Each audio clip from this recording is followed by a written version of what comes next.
అందరికీ praise lord. March 28 ఈరోజు దేవుని వాగ్దానము.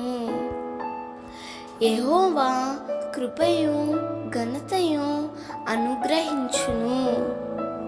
కీర్తనలు 84:11.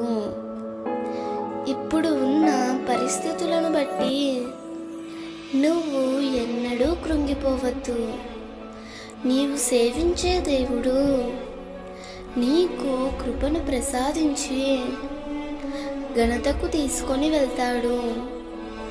ఆనాడు రాజుగుమ్మం ఎదుట ఉన్న మొర్దెకాయిని ప్రధానమంత్రి స్థాయికి తీసుకొని వెళ్ళాడు.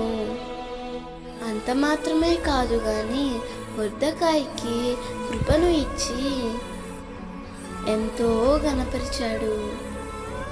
కారణం ఒక్కటే, గుమ్మం ఎదుట ఉన్న ప్రధానమంత్రి స్థాయిలో ఉన్న భక్తి జీవితంలో ఎంతో నమ్మకంగా బ్రతికాడు. ప్రియమిత్రమా, నీవు ఏ స్థితిలో ఉన్నా, ఏ స్థానంలో ఉన్నా దేవుని కొరకు నమ్మకంగా బ్రతుకు.